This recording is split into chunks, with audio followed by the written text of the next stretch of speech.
Greetings, friends and fiends, and welcome to D&D Surprise Party. And now we're going to be doing our fourth session 0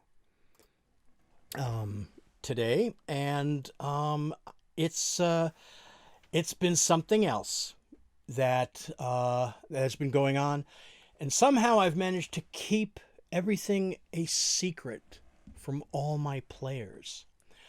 And it's been a little difficult, but I managed to pull it off. Although, by the time you see this, you'll have already seen session 1. So everybody will have know who everybody is and everybody's playing. But right now, during this recording, nobody knows. So just to give you a brief refresher course, basically I put out invites on the Chaotic Tiefling Discord server community, asking for 4 or 5 volunteers to try an experiment. And that experiment is a game of Dungeons and Dragons that I would dungeon master. And they would come in and do a session 0, but they wouldn't know who they were playing with. So let us get right to our session 0, number 4. And I am very happy to bring in Jennifer. Hi, Jen.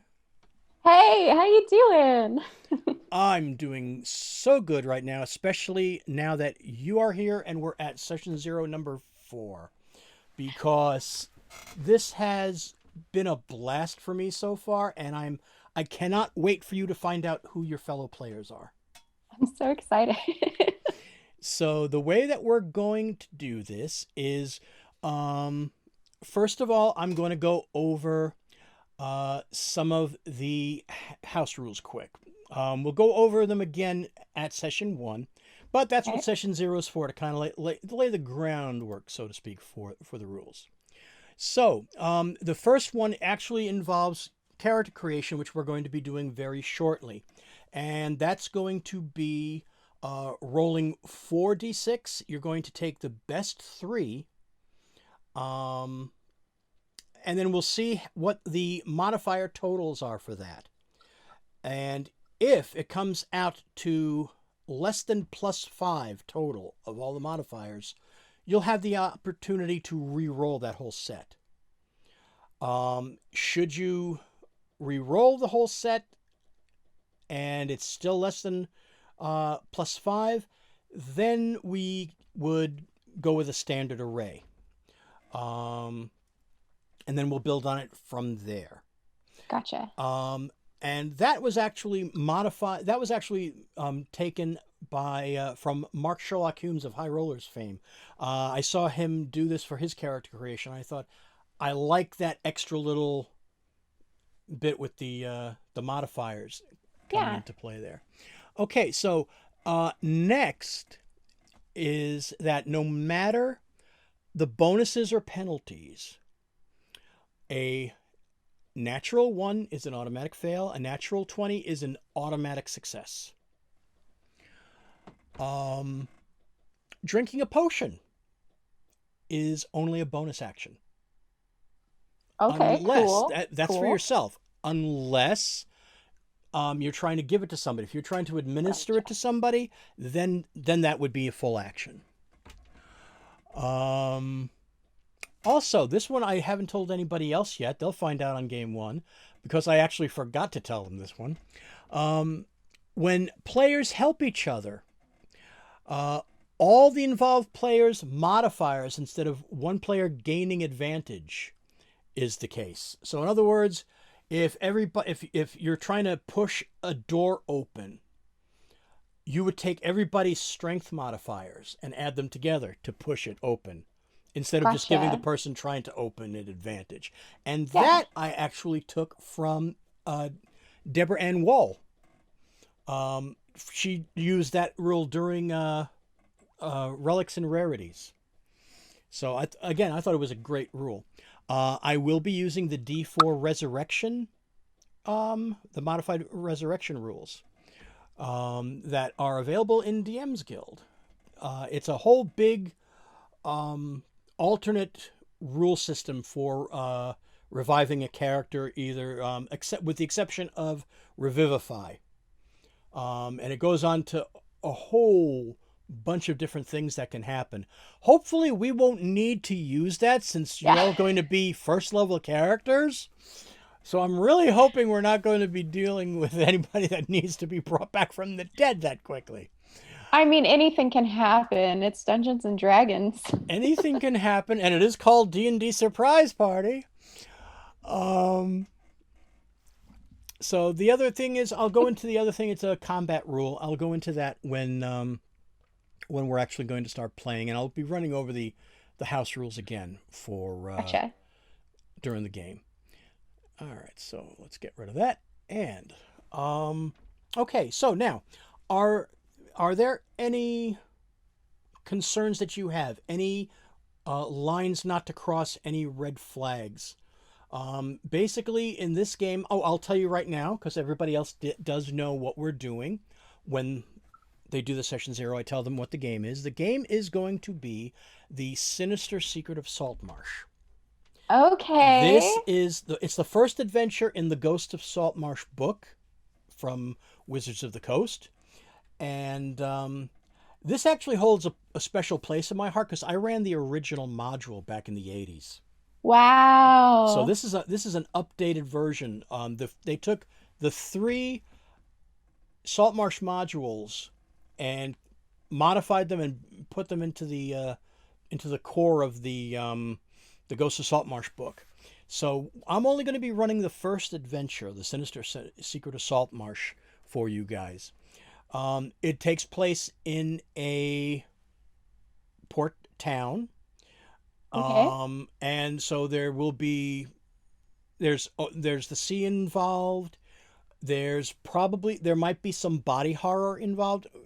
Very low level, like Lovecraftian Cthulhu type stuff. Gotcha. That's That's possible. exciting. Yeah, yeah, It's yeah. possible.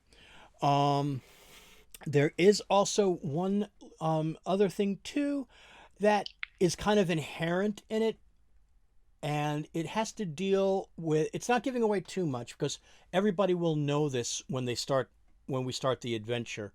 There is a bit of tension between the townspeople and dwarves Okay. because of a situation that dwarves are involved in that the town does not particularly like. So Okay. there's that to contend with. So a little bit of what might be called racial tension and everything. It's not out and out like hatred or anything like that. It's mostly business, I would say, with for the way some of them are taking it. Um, so that's pretty much all of the red flags that I can think of right off the bat. What is a no go for you though? I do need to know that. I'm sure it'll jibe along with everything that everybody else said, but go ahead. I need to hear that from you though. Honestly, I think I'm probably good. There's nothing that jumps to mind, if that helps. I'm kind of new to all this, but there's nothing that immediately jumps to mind. Okay. Okay, great. If at any point that you feel uncomfortable during the game, just let me know right away. Um, our offstage oracle, who is Babs the Bat, she we will take care of everything, and we're going to go over this during game session 1 too. So yes, that's right. This is folks. You're going to have to bear with me because remember we haven't played session 1 yet. You're seeing this after session 1, but Oh, they know all the answers already. they know all the answers already. Ugh, people in the future. Future people, you know the answers. Ha ha. Does it bend your mind yet? Ha ha. So okay, so before we do that, let's talk about that. Now you say you're relatively new. So how long have you been playing D&D? Oh, probably around, actually, very nearly, like exactly 3 years, because my starting to play D&D actually coincided with D4 getting up and running. Um, I was during the week that they did that very first session, I had actually gone on a trip to go and stay with Babs the Bat. She's an old friend, and they had me play my very first game of Dungeons and Dragons. Awesome. Taught me the ropes, got my first dice, and I just kind of got sucked down the rabbit hole after that. Yep. It's always a friend.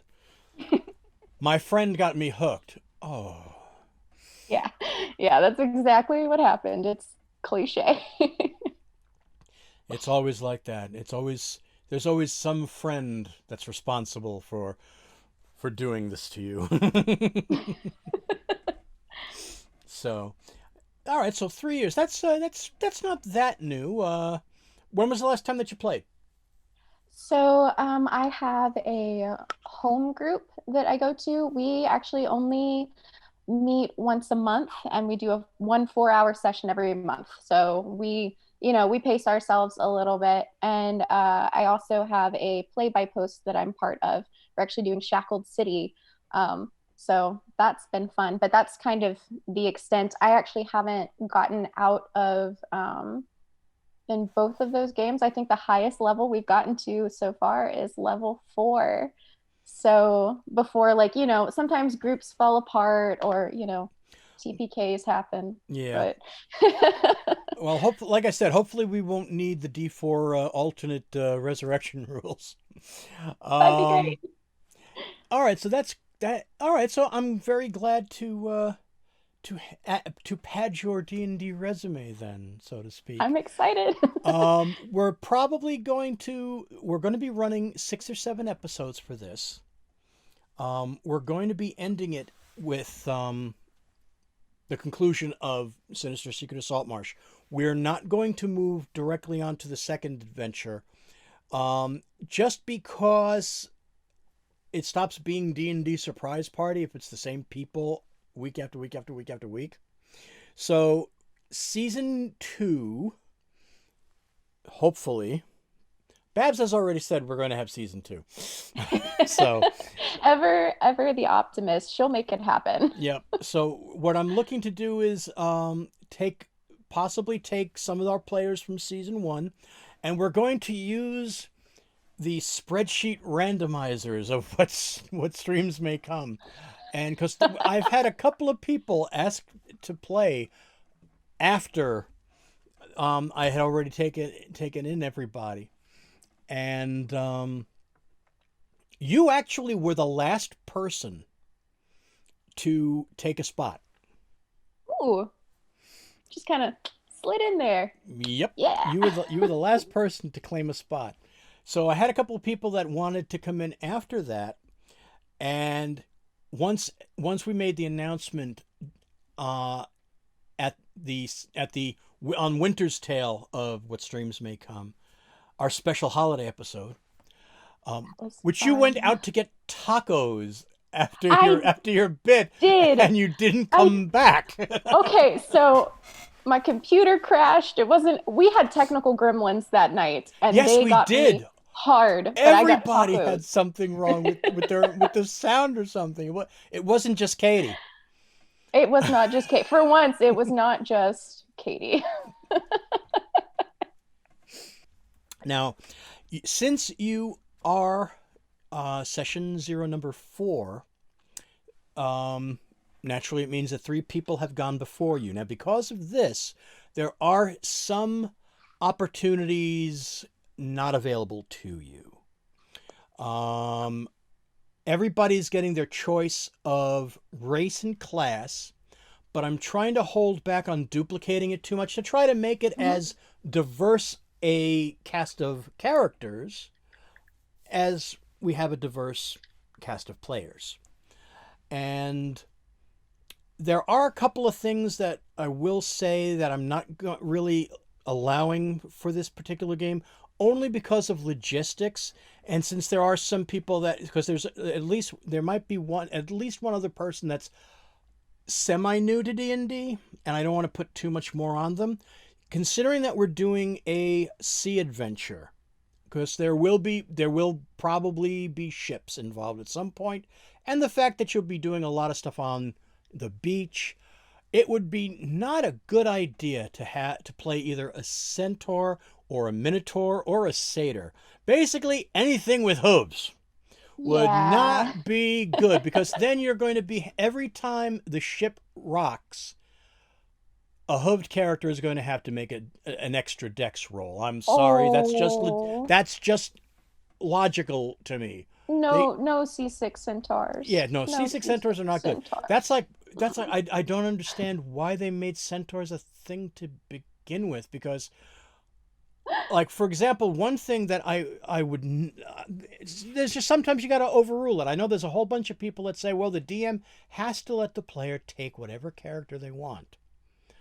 It doesn't work out that well all the time, though, because I'm sorry, if you're going to be playing Waterdeep Dragon Heist, you're in Waterdeep. Crime is involved. You're going to have to go down into the sewers. How the hell is a centaur supposed to climb down a manhole cover on a sewer ladder, which is basically embedded in the wall? How is a centaur supposed to climb up and down on that? But don't you Or, know I'd love to see them try.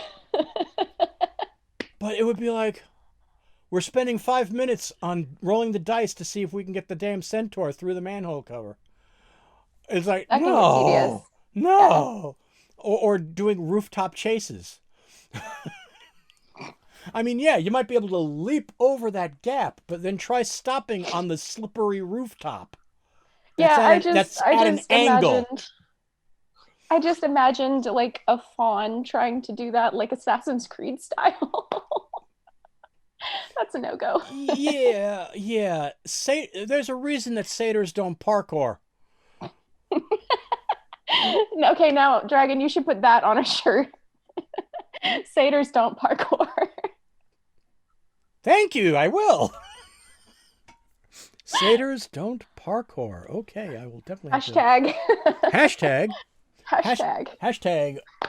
Oh my Godzilla. Satyrs Oh, gosh. don't parkour. Okay. You heard That's it here beautiful. first, folks. Thank you. Thank you, Sheer Jen. poetry. There you go. Okay, I'm going to switch over now to our screen for building the wonderful character. Is there anything else that you want to know before we start building? Um, I think that's probably about it. Um, yeah, Okay. I think that's it. Oh, you mentioned there were going to be some, I guess, since I'm player four, like some races and classes have already been like Yes. See, scooped. this is Or another thing too. This is the interesting part. You see, I do you remember when I had you roll that D12? yes, Okay. I actually had everybody go in the reverse the direction. reverse So in order. other words, if you rolled high, that's when you're going. That's when you're going. That was when you Yeah, were going. So the person that rolled the lowest went first. See, I was wondering how I got where I got. it's a I was like, see. It did was a everyone roll 12s? surprise. I have surprises in many aspects of this game. Oh, dragon. So the thing is, player one doesn't get to know anything about any other character or player. Player two knows at least who one other character type is. Player three knows two. You are going to now know three of the character types. I got like the VIP insight, you know. So we have we currently have a tiefling, an Aarakocra, and a half orc, half elf. Oh, interesting. And we have a druid. The Aarakocra is a druid. The tiefling is a warlock, and the half orc, half elf is a rogue. Okay, so Ooh. You should be seeing a lot of choices Oh because yeah. we do have the full range of options available to us through D&D Beyond. D&D Beyond, which is of course the best tool for your Dungeons and Dragons needs. They're still doing beta testing for dice rolling. We're actually going to be rolling regular dice because at the time we started this, D&D Beyond had not yet added dice rolling into the character builder. So everybody is rolling their dice for this. Okay, so you still have a pretty wide selection even without the Aarakocra. You can take a different kind of half orc if you wish because it was a half orc, half elf specific character that they made. And the tiefling was actually a feral tiefling. So if you want to take another type of tiefling, you can take that. Okay. Uh, yeah, I think I will. I think well, I don't know how off if this is off the reservation at all or anything, but I had an idea rumbling around in my head. Okay. Um, is it strange to do like a bubblegum pink tiefling? Not at all. All right. I think that might be what I'll go with. Okay, so we're going to go with a because we can put the color in later, but so right now we're just going to go with the straight tiefling then. Yes.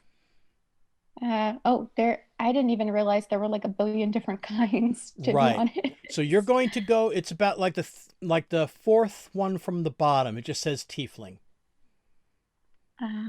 Yep, got it. Okay, and you're going to just click choose race. All right.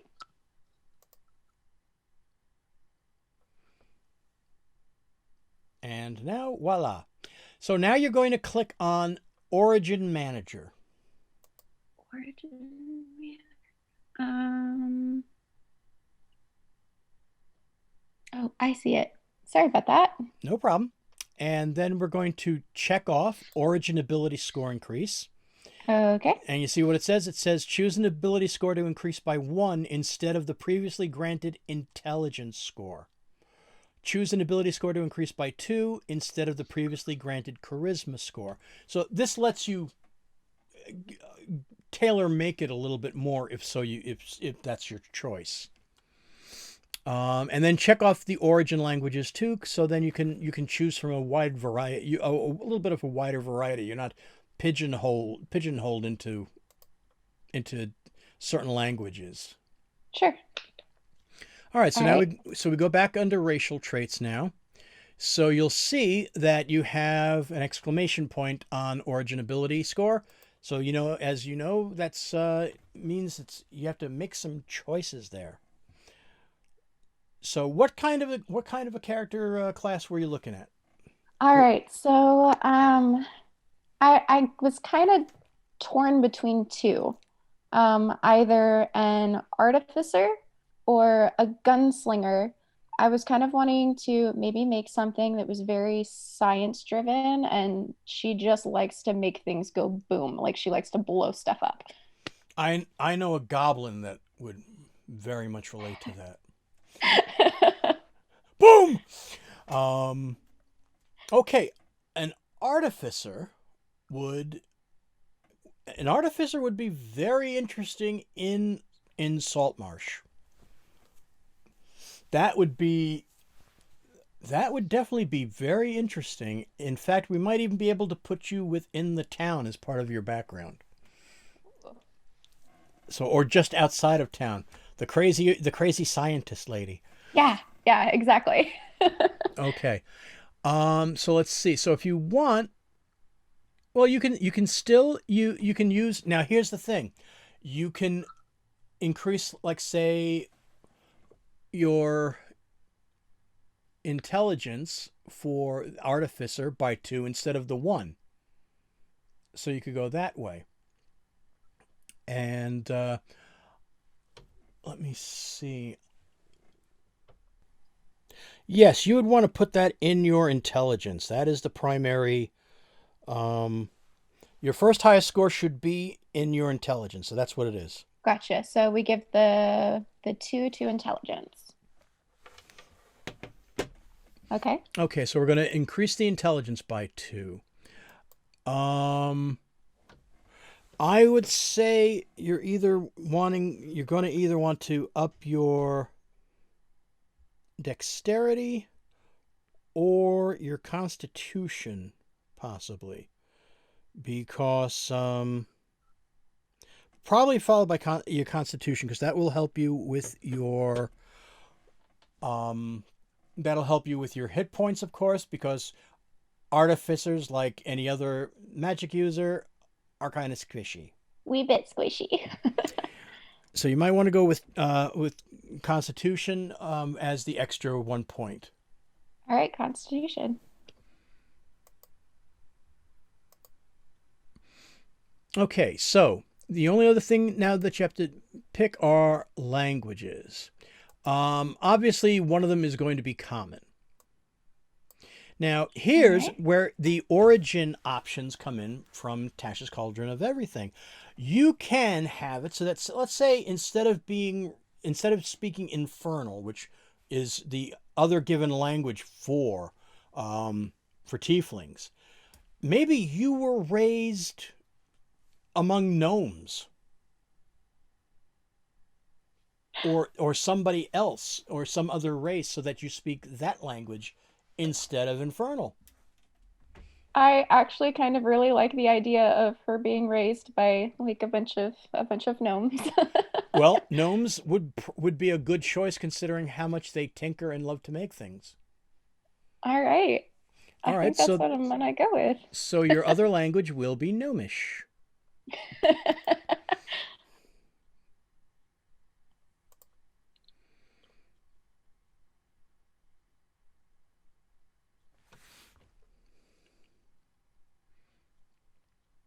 Okay. All right, so then that's everything for race. So next we're going to go into class. And that's pretty easy considering we know right off the bat you're going to be an artificer. Artificer, artificer, potato, potato, Hakuna Matata. Hey, no worries. Okay, so we're at proficiencies. So you're going to hit that little box that says proficiencies. Now, as you can Um, see, you get a couple of proficiencies right off the bat. You have proficiency in light, medium armor, shields, simple weapons, and then you get proficiencies with all kinds of tools. Your saving throws are Constitution and Intelligence, so we chose the right ones for the racial modifiers. And then you can choose 2 skills from among Arcana, History, Investigation, Medicine, Nature, Perception, and Sleight of Hand. gotcha. So you won't have to worry about what type of artificer until you get to 3rd level, and that's when Gotcha. you make your choice of being an armorer, an artillerist, or uh, a battle um, crafter. Gotcha.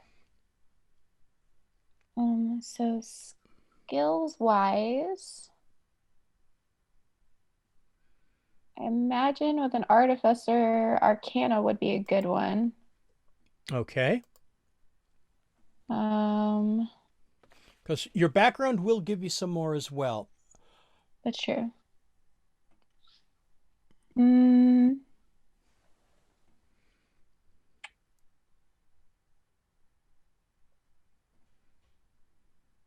I'm always bad at picking these. Well, we also don't Let's have your go with, stats just yet, so we don't know what your wisdom is going to be. In fact, why don't we skip ahead to your abilities? We're going to roll up your stats first. So let's go over to the abilities screen. Even though we won't be using the digital dice, we're going to select manual/rolled. okay. And you're going to close that little arrow that says dice roll groups because we're not going to be rolling the digital dice. Gotcha.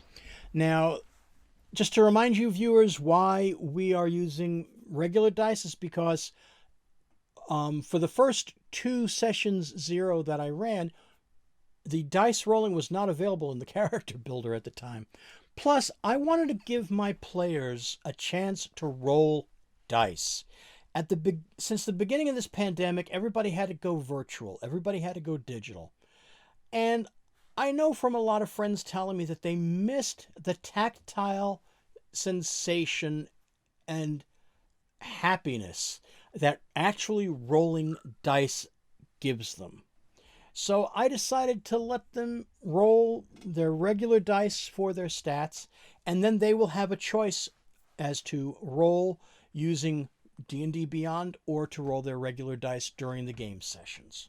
So we'll cross that bridge with the game session when that comes up. But for now, I need you to start rolling some dice, Jen. So I need you to roll 4d6, and we're going to take the best 3.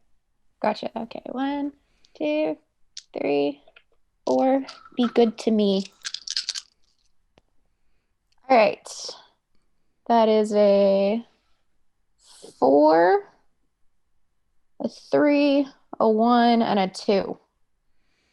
Okay, so that's a 9 is the best out of those. Okay. We're still okay. You need to get to +5 total mods. Unless you have like 1 or 2 like really knockout stats that you want to keep.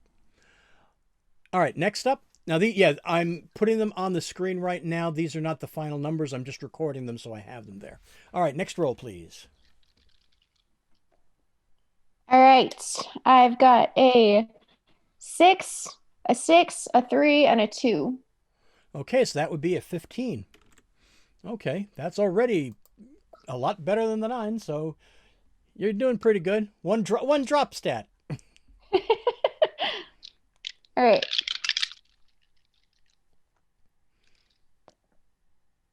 Ooh, 5, 4, 1, and 2. All right, so that's an 11. That's fine. It's not great, but it's not bad at all.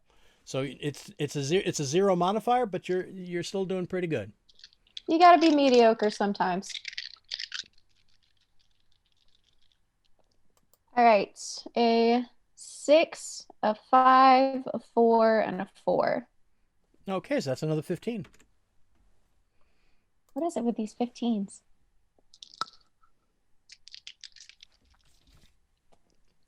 All right. 2 1s, a 5, and a 6. Okay, so that's a 12. Okay, and your last one? All right, boys, come on. 2 1s, a 2, and a 3. Okay, that's a 6. That's some dice jail time right there, that is. Considering that is a -2, and the 9 gives you a -1, you're at -3 to start out with. So you have, let me see. Yeah, I think you're going to need to go with the reroll for this one, because right. you're at negative. You're at 3 out of the 5. Actually, no, you're at 2. So That's fun. I think you're going to need to I think you're going to need to re-roll this. I'm sorry. That's cool. That's cool. So am I re-rolling one? Am I No, re-rolling you're re-rolling everything? the whole set. Gotcha. Even so, you're losing those 15s, but Five considering you also are 15s. losing a 6 and a 9. There's that. All right. Okay, so starting over. I'm giving you another chance, boys. Do better. All right. 2 6s, a 1, and a 4. That's a 16. They just needed a little bit of reprimanding. That's all. Yep. And threat of dice jail. Threat of threat of incarceration. All right. 2 6s, a 5, and a 1. It's a 17. Okay. Doing good, boys. Two fours, a five, and a three. Okay, that's a 13.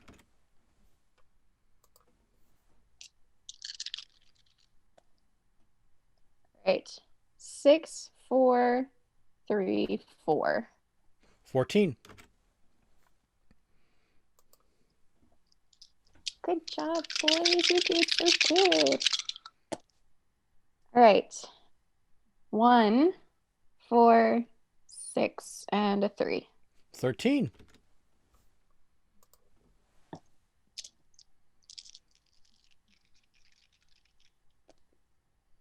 All right. Last one. Two ones, a six, and a three. You got a 10. So you have no negatives. So there's Good that. job, boys. Okay, so you got, let me see here. Proud mama moment. It's fine. Yeah, nope, you're good. You're at plus yeah, you're at plus like 7 or 8, so you're well within there. So now comes the fun part, choosing where you want to put your stats. Well, you got your highest roll is 17. You have a 17 and you have a 16. So if you want to put that now you can put that 17 into the intelligence. Yes. And if we do that,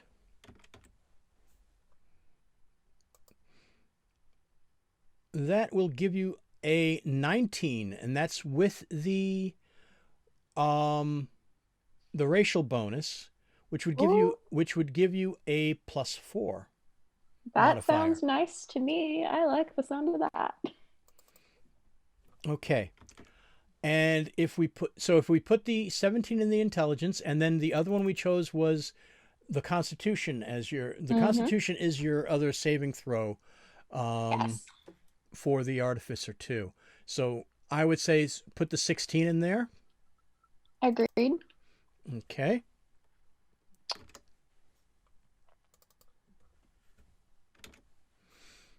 Right. Okay. I think. All right. So that's the 16 and the 17. You have two 13s, a 14, and a 10. Yes. I think I might give that 14 to dexterity. I was going to suggest that. Good call.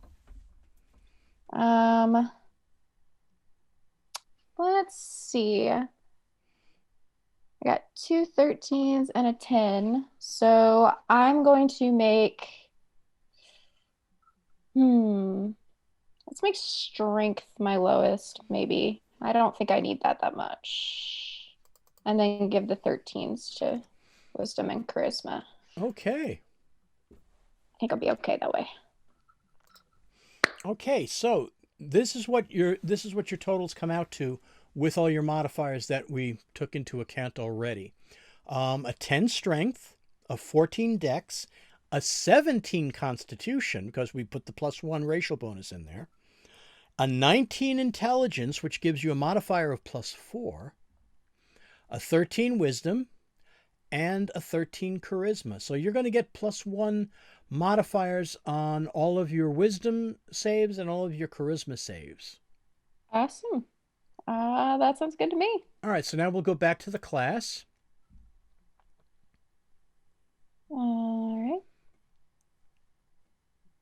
And we're going to go under your proficiencies now. So now let's look at those skills again. Arcana is an intelligence skill. Gotcha. So that will be very good for that. So now you can choose from your from among the other ones. Considering that you have a 14 in sleight of hand, that'll in 14 in dex, that'll be good for your sleight of hand. Yeah. Wisdom would be good for your medicine. Wisdom will also make it good for your perception. I think that's what I'm gonna do. I think I'm gonna do sleight of hand or no. You already chose Arcana if you want to keep that. Yeah, I think I'm gonna do Arcana and sleight of hand. Okay. Yeah, make And her a little bit crafty. okay. Well, hey, that helps because I just need this little part here. Okay, so now you have to choose an artisan's tool because you already have the thieves' tools and tinker tools um, built in. So Gotcha. now, what's your other ones that you want to go with? You can take alchemist supplies, carpenter's tools, woodcarver's tools. I assume alchemist supplies lets you work with chemicals and things, yes? Right, that can help you with Yeah. making acid. It can Yeah. also help you make explosives. Yep, that's where I'm going. Boom. That's where we're at. Okay, so alchemist supplies. Okay, so let's go to spells and see what you come up with. We're going to click on the known spells. Okay. Ooh. And to start out with, you get to choose cantrips. You get to choose 2 cantrips. Hmm. Now, the fun thing about artifices is that you can present it as a gadget. So, like, say, acid splash, you would take out, like, say, a turkey baster looking thing and squirt it, and that'll produce acid for you. Yeah. Cool. Um, oh gosh, what do I want to do with this? This is where you get this is the fun part. Um, ooh. And you get a lot of cantrips to choose from. Yeah, oh gosh, there's so many here. Just click on the where it says filter by spell level. Click on the 0, but even still, there's quite a bit that artificers get to choose from. Yeah. Ooh. Uh, let's see. I'm sorry if this is taking me a second. No problem. That's what this is all about. This is primarily for character building. Right. Okay. So let's think about something, maybe something for utility and something that if I'm in a real tight spot, I guess, in combat, that might get me out of it for just a second. Um,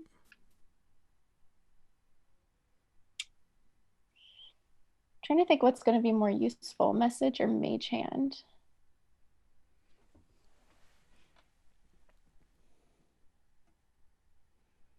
Mm, oh, I know. Um, I think that I would like to.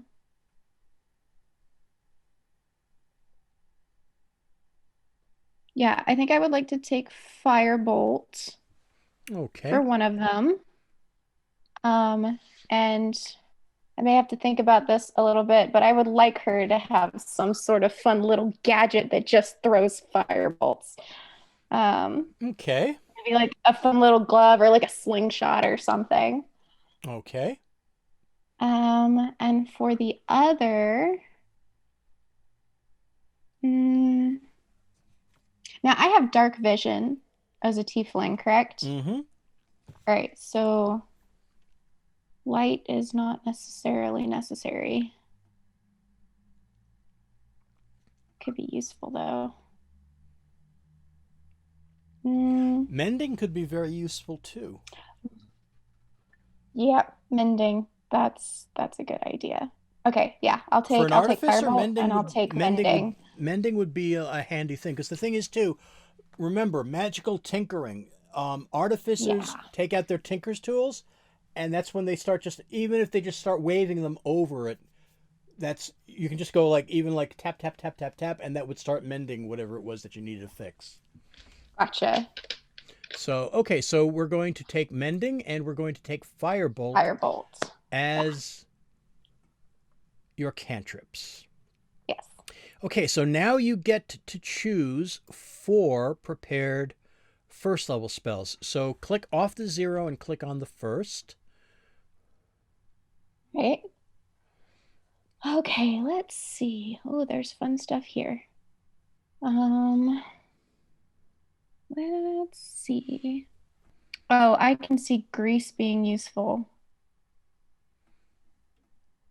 Grease can be Um, very useful, especially when you combine it yeah. with Firebolt. Yeah, we're gonna take that one. Um, Did you ever see the Goonies? yes. Slick shoes! Never say die. But remember his sneakers that shot the grease out? Hmm. What is Tasha's caustic brew? I've not heard of this one. Ah, this is a new one. This is a new item from Tasha's Cauldron of Everything. Yeah, it's an acid based. It's basically shooting out a stream of acid. Now, It, here's my question, mechanics wise. I know we talked about like the cantrips. She could have a contraption that does it. Is it the same with first level spells it's or? the same basically with all your magic. You can have like Okay, various gadgets that actually do the magic for you. gotcha. It's almost like each item is a arcane focus. So I could have like a super soaker gun full of acid. Is what It, you're saying. exactly, and it only, but the thing is, you can only use it for. You're basically imbuing it with your magic, Yeah. and So it's so got like if you use however one many shot for charges. your, and you have right, however many of your slots that you can use. Gotcha. Right, so it's not Um, like regular magic items where each item has a set amount of charges. These are all coming out of your own magical power, so that's still based off of your slots. gotcha. Okay. So Um, basically it's kind of like um a black dragon's breath, a cone of acid that gets shot out. yeah. I mean, it's That sounds like a stream of I could acid do some emanates from shenanigans. you in a line 30 feet long and 5 feet wide in a direction you choose. Each creature in the line must succeed on a dex saving throw or be covered in acid for the spell's duration, or until a creature uses its action to scrape or wash the acid off itself or another creature. A creature Yeah, I covered in think the I'll take acid that. takes 2d4 acid damage at the start of each of its turns. Ooh. So that's Yeah. so until it can get all of the acid off, it's going to be burning at the start of its turn. Yeah, I like that. We're gonna go with that one. Okay. Um, I think that identify might also be good to have. Yes, and because it's a ritual, you can actually use you can actually put it in a book and take 10 minutes to cast it by doing a ceremony, a ritual for it, instead of using Gotcha. a spell slot. So that's always a nice Could one to I, have. for her being a tinkerer, could I put like my own flavor on it and she like takes out her like magnifying glass and tools and like examines the thing and Absolutely. yeah. Absolutely. That's what I'm my artificer, my goblin that I ran for um, Goblin Katie's Critical Tits charity streams. I ran a goblin artificer, and he had detect magic as goggles. That's so cool. So, and then see invisible, he would push a button and a different lens would pop down. Okay, that is stinking awesome. So I can, and same with identify. Just click, push that one, and that lens comes in. So I like That's that. perfect. That is perfect the way you want to do that with a magnifying glass. Absolutely perfect. Yeah, or like some sort of like just takes out her tools and like gets to work on the thing and instead of like sitting there and do it I want it to look less wizard and more, you know, Right. sciencey. It would still take the 10 minutes as opposed to using your spell Yeah. slot though. So you're looking at it from every which way that you can and everything. Yeah. There's always that one piece left over. All right, so I have chosen how many? I think three. Yes, Yes, you three. chose Grease, Identify, and Tasha's Caustic Brew. All right. Let's also go with mm,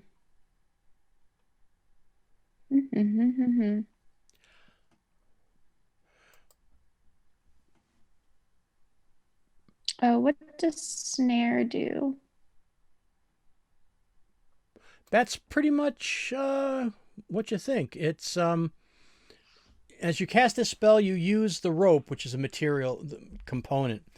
You create a circle, and you're basically creating like a snare trap. Gotcha. That could be useful. That could be useful. Okay. Another All one right. that you might want to look at too is something to help yourself, which is called false life. Oh yeah. False life. Bolstering yourself with a necromantic facsimile of life, you gain a d4 plus 4 temporary hit points for the duration. In the case of like say an artificer, maybe it sprays a little tiny coating over yourself. You have like a little mister that comes out and spritzes you. That gives you like a little protective coating. Oh yeah. Um, It's just something to help fight the squishiness. yeah, no, I like that. She's gonna carry sunscreen because she's just so pink. There you go. She can never tell when she's burning. This is true. All right, so you want to go with false life? Yep, I'll take that. Okay, so you've got identify, grease, Tasha's caustic brew, and false life. So you have all your spells. All right, so now we're going to go to, we did abilities already before class, so that's everything for the class now. So we're going to go to description. Gotcha, gotcha, gotcha. Okay. Have you thought of a name yet by any chance? Ooh, um, so I usually struggle with names. I've got part of one. I thought about calling her Theodora, but she hates that name, and she goes by Tilly. Either one of those would be an acceptable gnome name too. Um, So that so would actually work for her. I have a first name that has a nickname. I don't have a last name or anything though. I haven't come up with anything yet. Okay. That's fine. You don't need to have the whole name done just yet. Just your first name will be fine enough for where we're going. So, which would you like? Um, so yeah, I'd like to go with go with Tilly. Like that's what the group will know. Okay. Her first name is actually Theodora, but she hates it. So, So Tilly that's more of what the character thinks. in parentheses, Theodora. Theodora. And like anybody that knew her like growing up was like, "Oh, Theodora," and she's like, "Don't call me that." Cool. Okay, it is time for background. If Hmm. I may make a suggestion, and it actually suggested for doing the quick build for an artificer too, is guild artisan. Because guild artisan will give you as a background, it'll give you um it'll give you insight and persuasion, so we can go back and choose something else instead of persuasion. Gotcha. I think I chose. Or no, you Did I didn't choose choose persuasion? persuasion. You chose No, I sleight of didn't. hand. Yeah, I did. Okay. Um, So yeah. guild artisan would give you insight and persuasion, and you would get to choose yet another artisan's tool and another language. So I see two versions here. I see Guild Artisan Baldur's Gate, that like what you were talking about, and then Guild Artisan slash Guild Merchant. Right. It'd be that second one, right? Yes. Okay.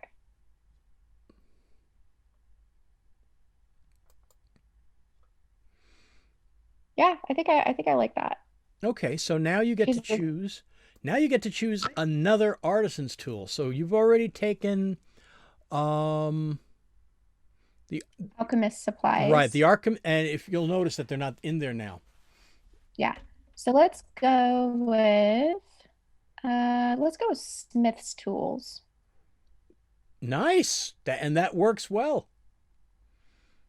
I imagine there's some metalworking involved Oh with yeah. some of her gadgets. So let's go with that. Okay. All right. So we now are at the point of choosing another language. So did you have an idea of what else you wanted to go with? So I was wondering if going with the idea of her being like a guild merchant or an artisan, is there if she's, working in trade, is there something, to the area or to the town that would be useful for her? Hmm. Um. Actually, considering the situation that the area is in right now, it might be to your advantage to know Dwarvish. All right. I And the will. gnomes would have been able to have taught you Dwarvish. All right, Dwarvish it is.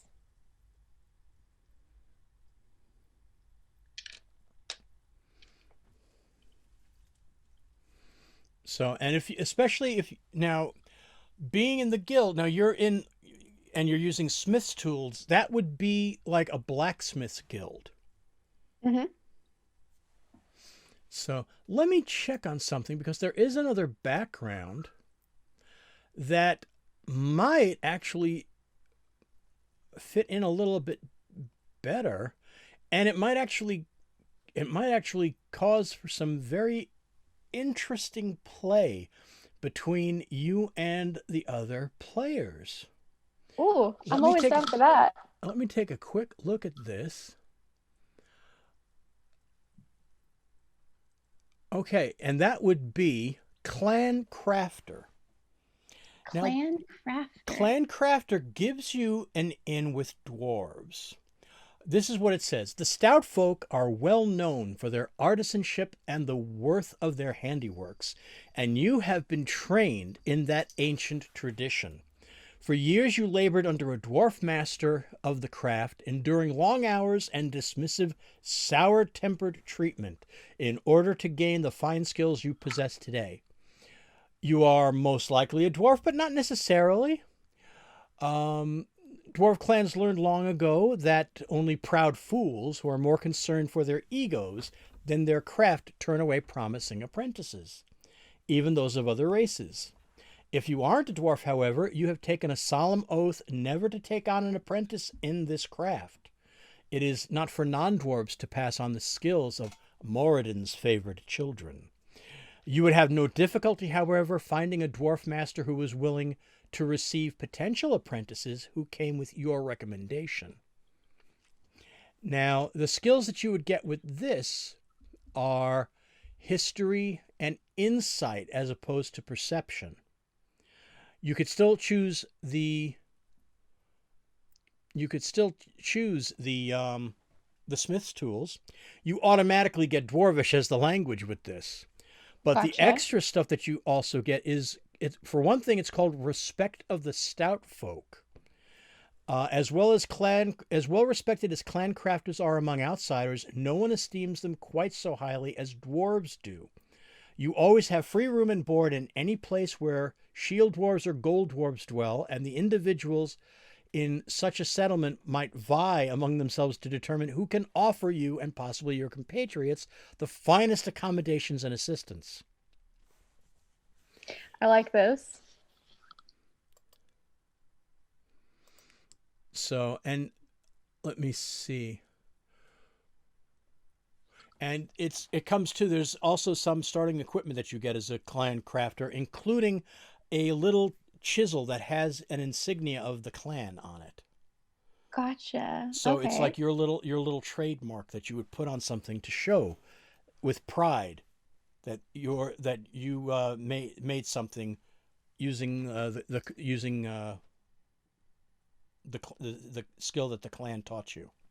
Gotcha. So those are the two. Those are two suggestions for you.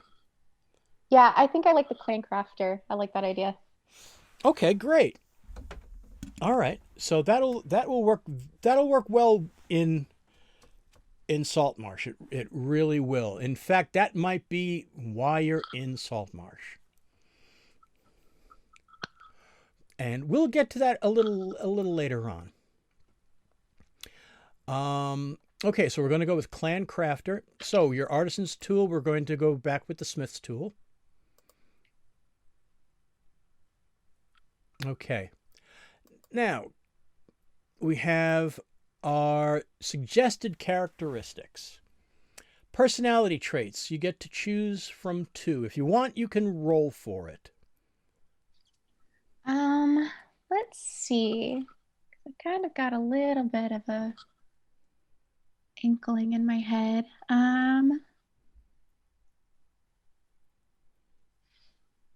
couple of these traits actually go back and forth between some of the different backgrounds, like between the different various guild and craftsmen and the craft clans. Like one of them is I always want to know how things work and what makes people tick. Yeah, I think that I do like that one. Okay.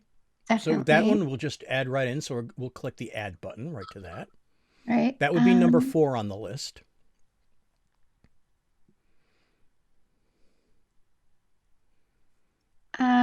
Let's go with I'm I'm torn between 1 and 8. I think maybe yeah, we'll go with 8. We'll go with 8. Okay, so that's personality traits. Next up is ideals. Let's see. I think she's gonna go with number 2. Community. It is the duty of all civilized people to strengthen the bonds of community and the security of civilization.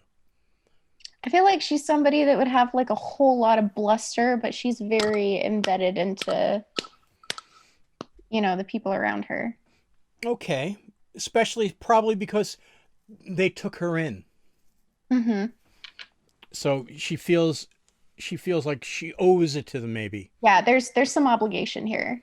Okay, that's fine. That's great. Okay, so we'll click add on that one. Next up is bonds. Let's see. Yeah, we're gonna go with number 3. I owe my guild a great debt for forging me into the person I am today. In this case, it would be clan. Gotcha. So we'll click on add for that, but we'll be able to edit it in the next section down to go from guild to clan. And finally, flaws. Let's go with number 6. I'm horribly jealous of anyone who can outshine my handiwork. Everywhere I go, I'm surrounded by rivals. Okay. Very competitive. Mm. Very cool. All right, so we'll close that section down. So we got those. All right, so now we're going to go to character details. You can, what's your alignment going to be? Ooh, You did take a couple of ones. You did take ones that had a little bit more of a lawful I did. lean to them. I did.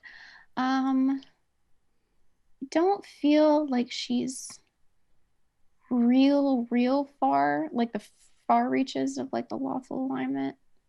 Um, hmm. Could I take a neutral good for that one? Sure. Or Neutral good? Sure. Or even lawful neutral if you want to go that way. yeah, let's go lawful neutral. Okay. Because, and it would make sense for an artificer too, because Hmm. things have to be done Yeah, things. in Yeah, an order. It you doesn't gotta you necessarily. gotta get stuff done. Right. You're not. See, there are chaotic type artificers which just try to let me grab this and see if it will work with this, and then boom. When I first had the idea, I feel like there was a lot of like that was just the direction my brain went, but I feel like it's starting to evolve in another way. I think she probably has like a lot of bluster of being chaotic, but like when it comes down to it, these are the decisions I'm going to make and you're not going to change my mind. Perfect. That's lawful neutral. Everything has a set order, and that's what's needed to be done. You have, in order to make something right, you have to follow the steps in order to make it. So let's see. So your lifestyle, though, however, considering you're a guild, even with the clan crafter and everything, considering that, I would say you're going to be looking at least at modest. A modest lifestyle keeps you out of the slums and ensures you can maintain your equipment. You live in an older part of the town, renting a room in a boarding house, inner temple. You don't go hungry or thirsty, and your living conditions are clean if simple. Ordinary people living modest lifestyles include soldiers with families, laborers, students, priests, hedge wizards, and the like. So here's my question. If I went with the idea that she essentially like she's far enough along and respected enough along that she has a workshop, she's probably living in that workshop, but it is her Actually, it would be business. comfortable. I was just looking at that. I think it would be comfortable. Gotcha. Choosing a comfortable lifestyle means that you can afford nicer clothing and can easily maintain your equipment. You live in a small cottage in a middle class neighborhood in a private room at a fine inn. You associate with merchants, skilled tradespeople, and military officers. Gotcha. Yeah, I think So, I think that's where we need to in this be. case, you probably don't have a place of your own. You're not going to have been living there. I'm thinking that you're finding your way there along with some of your fellow, not maybe not from your clan, but other crafters who respect your clan enough that they brought you along for the ride. Because Gotcha. if you remember, I So did say at the when we were first starting out, there is a situation with dwarves. gotcha. Okay, okay. But that would still bring you in, since you're looking at a dwarf clan of crafters. That would definitely put you into a slightly better tax bracket. I've never thought of that before. You are choosing a tax bracket Yeah. in Dungeons and Dragons. There's literally everything in Dungeons and Dragons. Oh yeah. That's so funny. Sorry about that. Okay, continue. Okay, and now we will go for uh physical characteristics. Now we've already said your bright pink skin. Yes. Now what color are your eyes? Tiefling eyes Um, are pretty much um they can be just one color, or you can have regular normal eyes. we're gonna go with regular. And let's go with a blue. I do have this idea though, because of her penchant for pyrotechnics. She typically keeps her hair in kind of like a short little bob, but if you look close enough, it's uneven and there are like singed bits That's in perfect. her hair. She might be missing like just a little bit of an eyebrow. Okay. And what color hair? um, Probably just like another shade of pink. Like her skin is probably a little bit of a lighter pink, and then her hair is like vibrant bubblegum, like phew.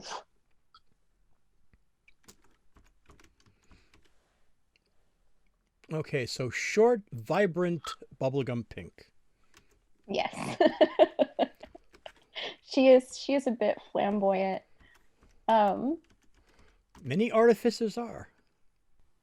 Okay, your age can be pretty much just about anything that you want. gotcha. Now, considering that she spent a few years at the with the clan training for the training in in smithing, um, she might be a little bit older than, like, say, your average, like, teenager starting out their adventure. I was gonna say like somewhere in the early to mid 20s. So 22, like 23. yeah, 23, 24. Oh, okay. Well, how about we split the middle at 23? Now, tieflings are usually relatively human sized, aren't they? Yes, they are. That's true. So you can be just about anything. Oh, and we're making her female, yes? Yes. Okay, so do you want to what do you want to do as far as tiefling goes? Do you want to be a little bit on the shorter side, say, since I think probably about average height, but like real lanky. okay, so So probably about 5'5". okay, 5 foot 5 inches. And her strength is lower, so we're gonna go like maybe 150 pounds, maybe. 150. Okay, She's not real big. right. She's got a good constitution though, which would build up with the which would be backed up by by that weight, even though Yeah. you don't have that much strength. Okay, so I think we've got all of that. So that's pretty much everything under the background and the description then. So we're set with that now. So now we're going to go to equipment. All right, we're going to click on equipment. We're going to be starting equipment.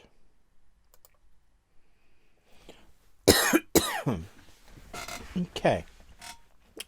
All right, so now you get to choose two simple weapons. I think that maybe. So this is backtracking just a little bit, but I had this idea. We were talking about her having some gadgets that Okay. did like her cantrips and her stuff. Mm-hmm. And I had this idea of her having these great big like work glove gauntlet type things, right? Mm-hmm. That like there's different mechanisms on it that like one's like a slingshot that shoots the fireball, another does the like sprays the acid. I see there are like darts and stuff on here. Could that be like a mechanic of her gloves, one of her weapons? Okay, a dart is actually different than that. It's not like a blowgun dart. A dart is actually like a well, like you know how Batman has the batarangs, Robin has Gotcha. So it's his like a things. throne. It's kind of like a throwing star. Gotcha. That's kind of what the darts in D&D are. They're hand thrown. They're like in Naruto. Yeah, yeah, yeah. Like the little ninja stars and Yeah. stuff. Yeah. Gotcha. Gotcha. We'll go basic then. Let's go with a dagger. Okay, because you actually And get two simple weapons to choose from. Remember, yeah. you know you Oh, I can know. you can Oh, use sorry, that go ahead. sling. You can take one of them as the sling, and I'll give it to you that it's embedded into your gauntlet, and it's the same thing you can use for your firebolt or whichever it was, or you can use And then it I for just can for just like regular ammunition as well. gotcha. Okay, so I'll take the sling and then uh maybe a light hammer. She's been around dwarves. Okay. Now I see here you also get a light crossbow and 20 bolts. I'm going to Hmm. do you one better though. I'm going to so check that off. Turn the checker on that Okay. off. I'm going to give you after we do this after we add these in, I'm going to give you instead of the light crossbow, I'm going to give you a hand crossbow and you can have that mounted in the other gauntlet. Yeah. Yeah, that would be so cool. So that's what I'll do. I'll let you have the hand crossbow.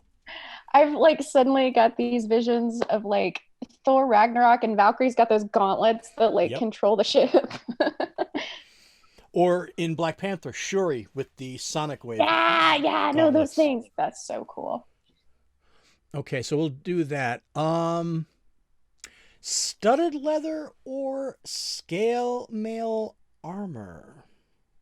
Um, I am gonna go studded leather.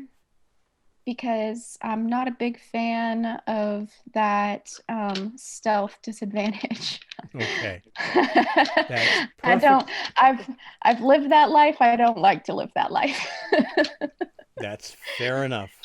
And I mean, I feel like she would be running around laying traps and stuff. I feel like there's going to be some moments where I'm going to need that stealth, Okay, where it's going to serve me better than being, you know. okay. Now, they're also automatically giving you Thieves' Tools and a Dungeoneer's pack. So you get those automatically. Cool, cool, Now, cool.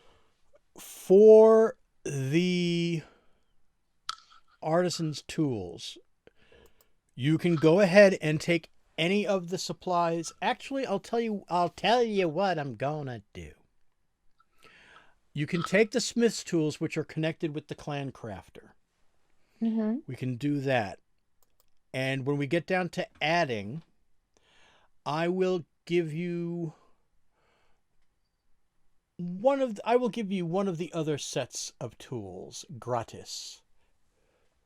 So I think the other one that Well, you had a couple on there because the artificers have thieves tools, tinker tools. Tinker tools are a freebie too. So you're gonna get you should have that already. yes. Did I was there something I already had the alchemist tools No, for, you or was well you that just got just the the proficiency. proficiency? You just got the Gotcha. proficiency. So what I Okay. can do So is that's I'll probably let the you one I need. yeah, so you would need that as well. So I'll give you the alchemist tools.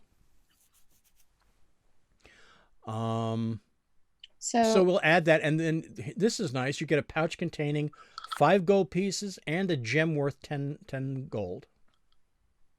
ooh, shiny. So you got some starting cash on you. We're going to click on add starting equipment. You'll see that you have a whole bunch of stuff. Let's just go through it quick right now even. All right, I've got alchemist supplies, Check, backpack, check, clothes, travelers, check, crossbow bolts. check. I'd have two extra. I have two hand crossbows in here for some reason. Ah, That's why we got the extra. Okay, so let me uh-huh. remove that one. Um, and you are going to let's see, click wield on that on crossbow. You would also be wielding your sling as well because that's mounted on your gauntlet. So you're going to All wield right. that. Your studded leather, click on the wear button for that. And should I also click for my light hammer? Click wield. Yes, you can do that as well. All right, we are Wow. looking at Tilly, aka Theodora. Just don't call her that, or she'll kill you. You had to. So we have a very nice character sheet here. Okay, well here's a fun thing on your character sheet. This is what I was talking about a little bit before. Magical tinkering. You can imbue a tiny non-magical object with a magical property of your choice. A Yes. 5-foot radius of light, up to 6-second long recorded message. You can make it emit an odor or a nonverbal sound, or a static visual effect, including up to 25 words of text. And you can affect a maximum of 4 objects at a time. Okay, Oh, I think we are good to go, Jen. You actually have um your character all set pretty much. I'm so excited. I love her. Okay, this is great. This really is. And like I was saying, I'm trying to go for as diverse and spread out, but I love the fact that you have a completely different type of tiefling than the other player has. So that is this is going to be great. You'll have the surprise of seeing another tiefling. I'm going to switch back over to another screen now, just the chatting screen, because we've built the characters. There we go. All right, so you have you have Tilly fully realized now, and we'll do a little bit of a setup for her. So this way, you'll know more or less why you're coming to Saltmarsh. Um, all right, we're gonna be. It's gonna be starting the in the clan's home. I will have more of the clan developed by game time. You have put in your time, and it has come to. You've heard about down towards the south. They're they're trying to establish a mining company. So you've heard some rumblings about some problems down south in a port town called Saltmarsh. They've been trying to establish um, a mining company. Trying to it's supposed to be a very um, rich area near Saltmarsh, and in in uh, in silver and gold. Also, there seems to be rumors of mithril being made available as well in that has been discovered in pockets. So they're trying to establish their mining rights, and it's with one of your clan, the clan crafters, the clan that taught you. They have a vested interest in the success of this mining establishment. This almost like a colony. So they were looking for volunteers to go down there because they've been met with some opposition from the local town. Because from what your clan's leader um, knows, um, it seems to be because the mine would bring a lot more um, wealth to the area, but it would also bring a good deal of imperial interests and entanglements because the Kingdom of Keeland is trying to establish a bit more of a hold in the area than they currently have. They want to make Saltmarsh into a booming port, like another Waterdeep. They want to try to make it that much more successful. In a different area. You've heard tales of Waterdeep and what an amazing port it is, and the people of Saltmarsh don't want that to happen. They don't want it to become this huge bustling urban setting and everything. They want to keep things the way that it is now. And they see the dwarves' mining interests as an incursion into that. So this is what you've been hearing. And one day the head of your clan summons you. And you find yourself outside the door of his office in the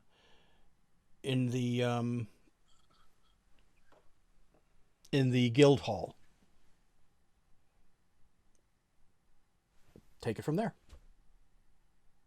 All right. I walk up and just pound on the door, I enter. swing the door open, kind of clomp inside. I'm a little bit clumsy. Ah, Tilly, good to see you, lass. Hi, do you need me? Aye, that's why I called you here. I'm glad you came so quickly. You know the problems that we've been having down south with the mining interest over by that salt marsh place. Uh, them hicks are giving us a wee bit of trouble. They're giving us all sorts of grief down there, and I can kind of understand what they're after. I mean, they don't. They who wants imperial entanglements, if you know what I mean. It it can Eh, it can bung things up something fierce. Um, I'd like you to go along with the lads taking a trip down there. They're gonna be there to help bolster some of the machinery and whatnot, and help to arm them. So I thought you might do with a bit of a change of scenery.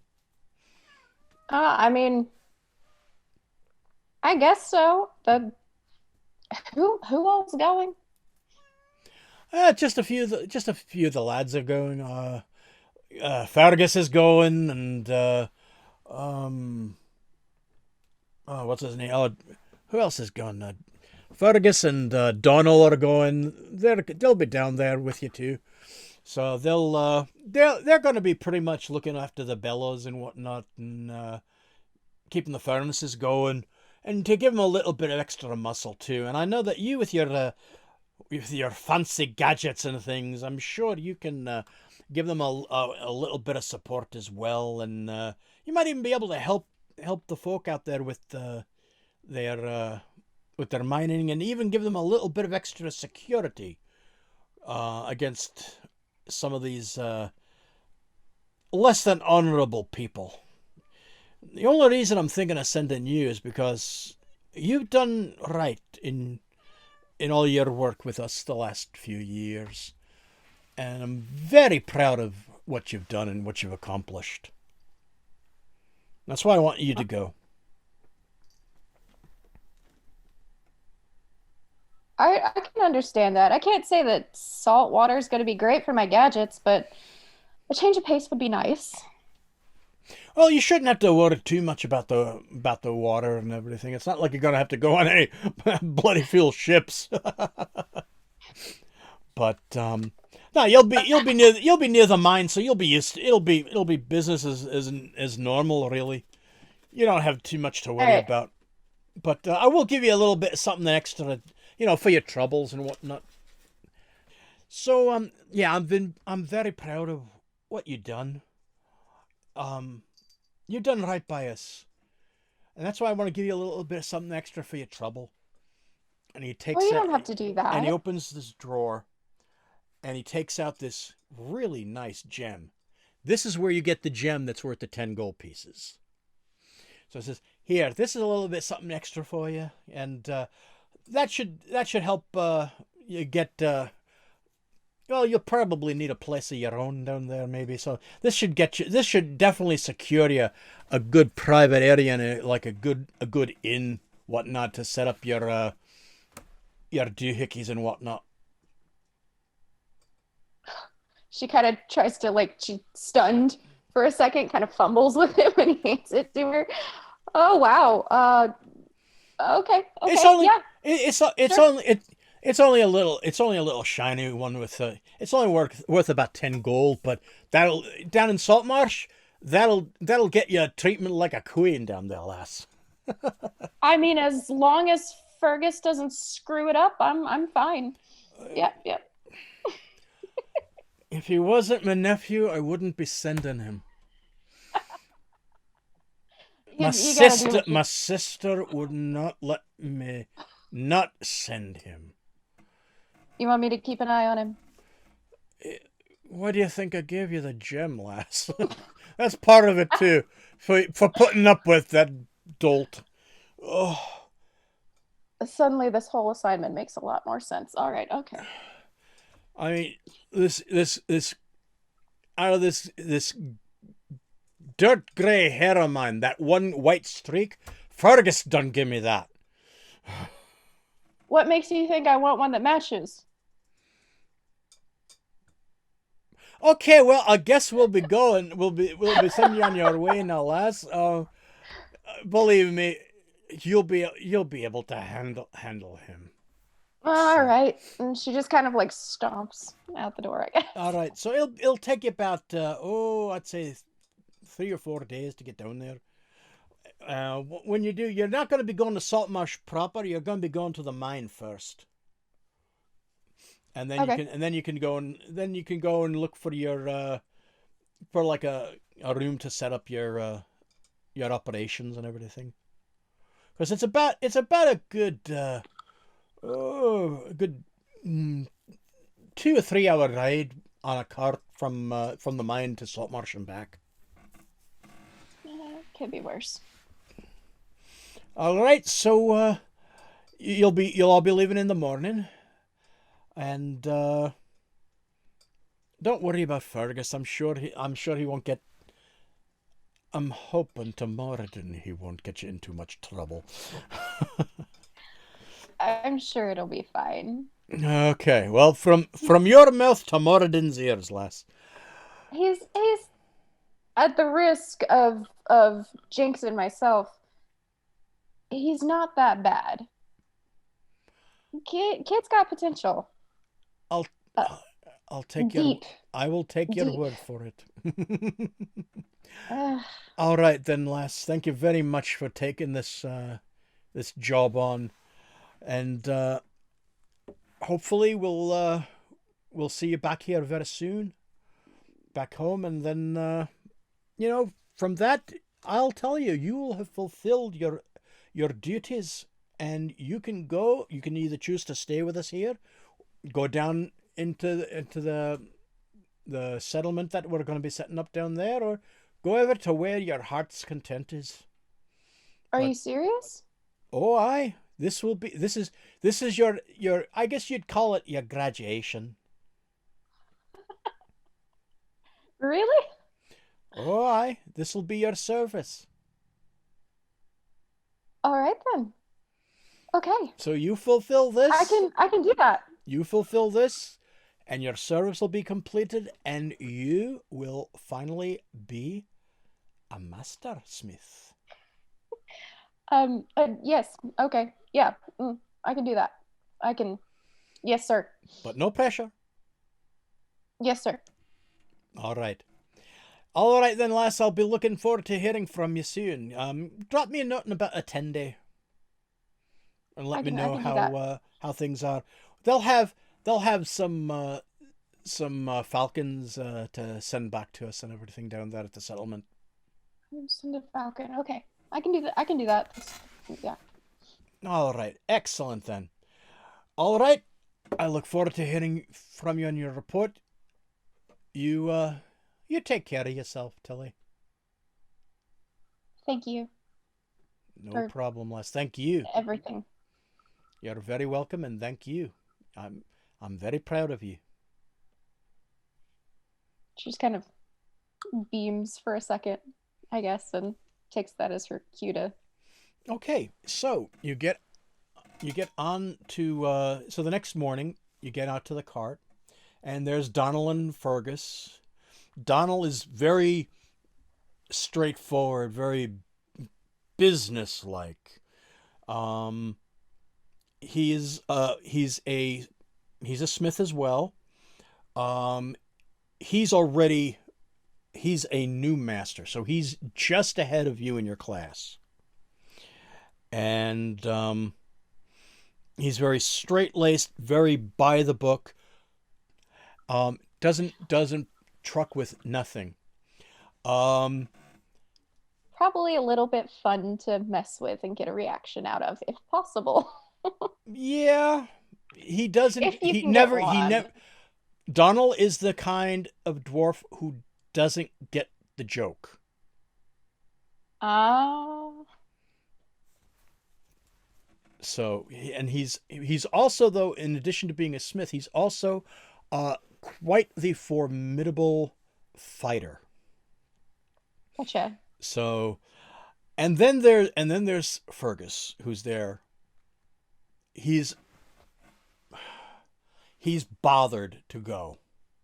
Oh, no. He's on the cart. He'd rather be drinking someplace. I'm only doing this because of my stupid uncle. Doing for my ma. And he just like, you see him like bury his finger up his nose. Ugh. So he's that kind of handful. he is a spoiled brat. He does not Gotcha. want to go. And he would much rather be staying at home. He would much rather be drinking than going on this trip.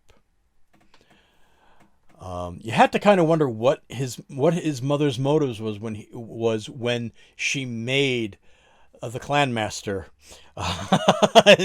send him along. I don't know. I was just being nice in that office. So so you get on the wagon and off you go. And we're going to find out what happens on January 13th. So that's it. You have set off on your journey with Donald and Fergus. Straight-laced Donald and nose-picking Fergus. So there Probably you... a mouth breather. Probably. Probably a mouth breather. All right. So there you have it. You have completed your session 0. That's so exciting. I like Tilly a lot. You like her? Yep. You haven't done too much with her yet, but I like her, and I know you're going to have fun playing her. And that's the most important thing. Really excited. I'm excited for the mechanics of this class. Like I'm really excited about this character. I'm already a little bit in love with her, so good. I'm very glad of that. That's what I wanted to hear. Okay, before I wrap things up, this will be your chance to go ahead and let people know where you can be found and what you're doing on the internets. We'll do this at the game session 1 too, but this is also your time here. This is your session 0. So go ahead. Where can we find you online, and give us an idea of some of the stuff that you'll be doing in the near future? Oh man, well, I am a graphic designer and digital artist. You can find me on Twitter and Instagram as Jenna K or Jenna Carts. I have 2 different pages. One of them's a little more graphic design central. The other one you will see shenanigans and works in progress. Also, I occasionally do stuff with Chaotic Tiefling, doing What Streams May Come, our fun little Shakespeare show, which I love. Anytime that I get a call about that, that is the most fun on a Saturday night. But which was where we met. Yes, it was. That was honestly, Dragon, that was my favorite show. Doing Much Ado About Nothing and our scenes, that was like my favorite. That was the best thing. What news, Braccio? Oh my gosh. So I and Finn with that line about the part of Braccio will be played by Gretchen from Mean Girls. Gretchen Wieners. I just went to a great supper. Like seriously. I'm so sorry. This is my fault. And here I am doing Scar from Lion King. Oh, yeah, so my brother. One of my best friends like had been watching the show and sent me a meme afterwards about like you see the twisty mustache villains with their fluffy white cat. She was like, "That's Dragon. You're the cat." I was like, "Oh yeah, I see it." But yeah, so that's where we know each other. Decision. That's where we know each other from. But then again, that's where everybody in D&D Surprise Party knows each other from. That's why I felt I could do this on Chaotic Tiefling. I forget which one it was, but there was one episode of What Streams May Come when Babs was talking about making the community and how everything is so wonderful. Everybody is so welcoming and warm, and how lucky we were that we've been without zero drama, without zero assholes, pardon the French. And I thought to myself, it might work here, because it came to me like, I wonder if I could pull off a game where the players won't know who they're playing with. You can't do that just by putting out a call on Twitter. You Yeah. definitely can't do that by putting out a call on Facebook. Because how do you know somebody, oh God, I know them, I blocked them on Twitter. What happens if that comes up? So you can't really do it. But then I thought, wait a minute, with Chaotic Tiefling, everybody knows each other. Everybody loves each other pretty much. Maybe I can try it. So that's what gave me the idea to try to put out the open call, see who wanted to try it.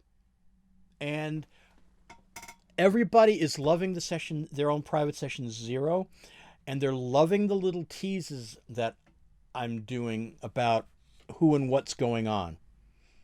So I'm having a blast doing that. I can't believe that I've been able to keep it to myself all this time. I am proud of myself. Are you just like bursting, wanting to like let it Yes. out? Yes. I am Are you like bad at I'm keeping like secrets, Dragon? Hmm?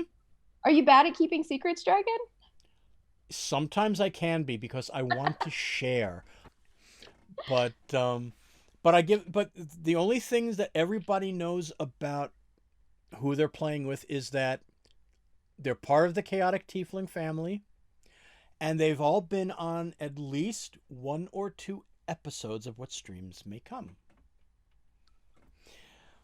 Okay, friends and fiends, that will do it for this slightly crazy session of session 0 for D&D Surprise Party. But hey, that's part of the surprise, right? The unexpected happens. So I hope that you are enjoying the session 0s, and I hope that you will be tuning into game session 2 on Wednesday, January 20th. Because remember, these session 0s will be airing after game session 1 on January 13th. So make sure that you tune in, and because there will be numerous surprises to come for our players, and maybe for some of our viewers too. Who knows? The future knows. Friends and fiends, that's it for now. Thank you very much for tuning in, and we will see you in the very near future.